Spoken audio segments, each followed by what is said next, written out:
Well, gentlemen, we're going to review the quiz that you took yesterday in anticipation of the test that you're going to take on Friday.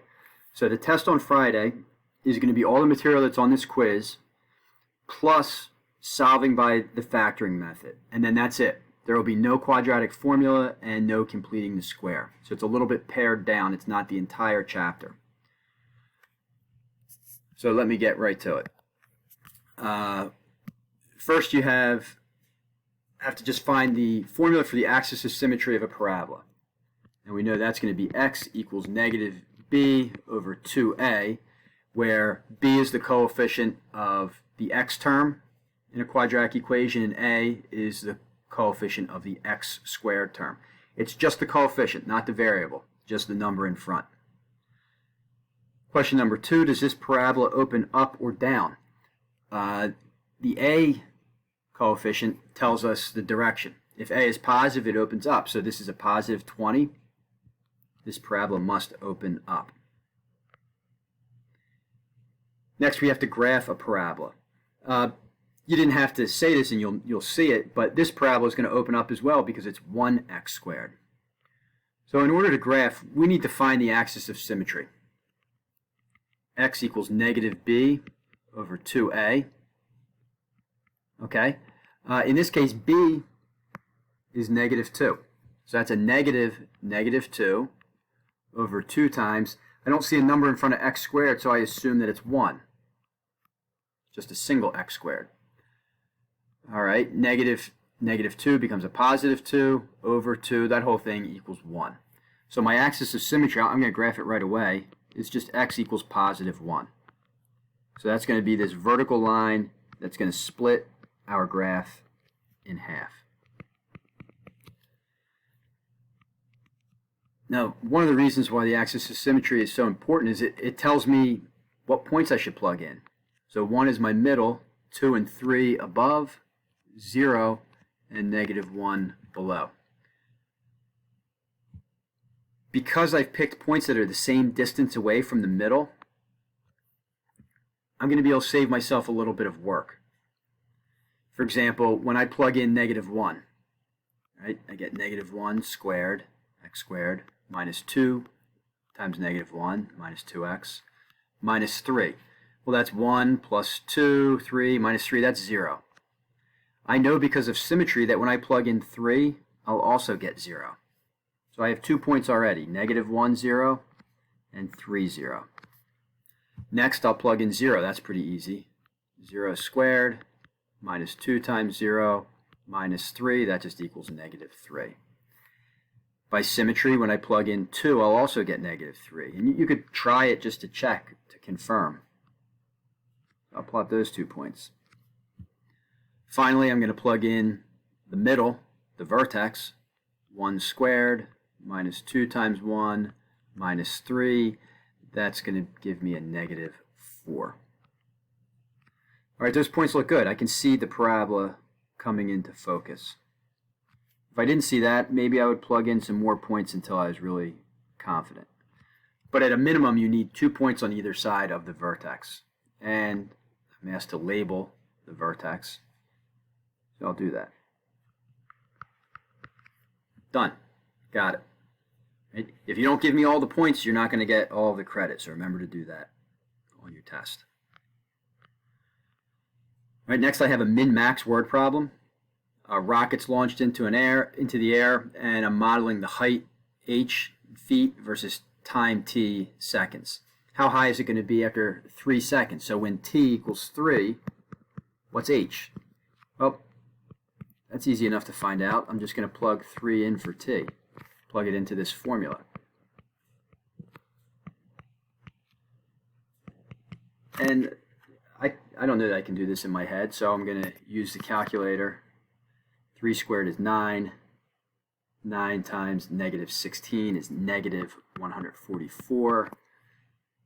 288 times 3 is positive 864 plus 3. Let me add those all together. And I get 723.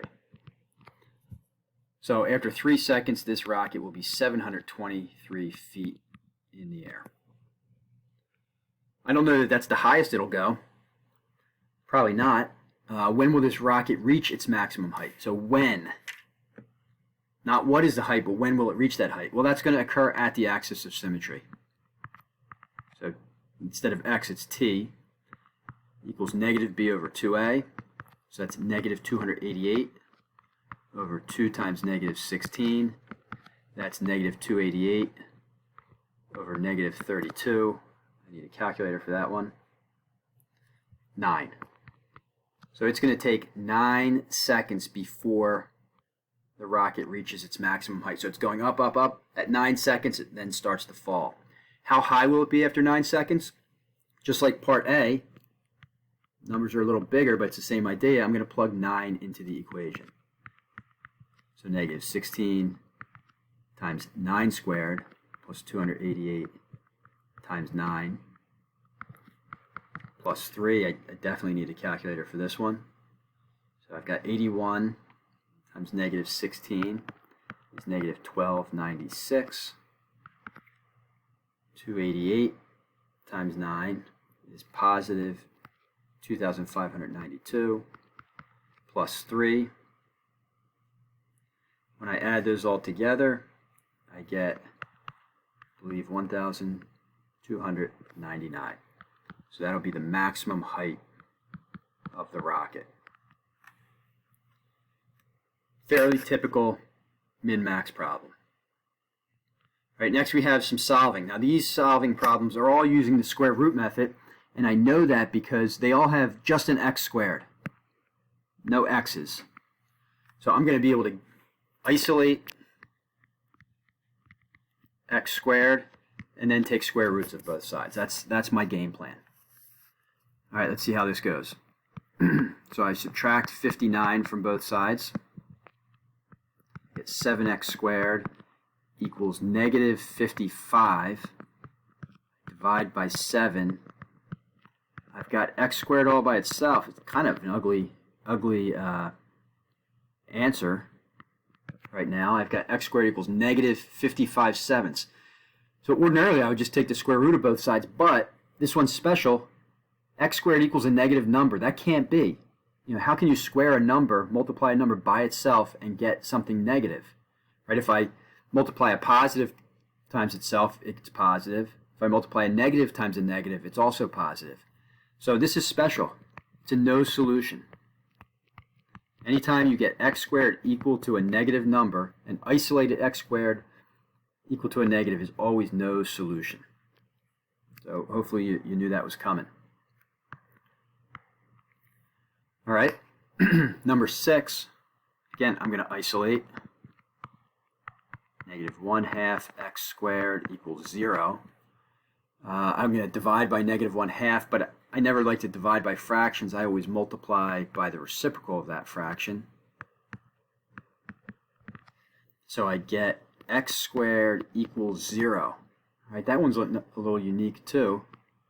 When I take the square root of both sides, I get x equals, normally I would say plus or minus, but what's the point? Plus or minus 0 is still just 0. So this is one of those rare cases where we get one solution. So we started off 5 and 6. They were both unusual, a no solution and an x equals 0. Let's see what number 7 is like. I'm going to add 9 to both sides. Get 3x squared equals 48.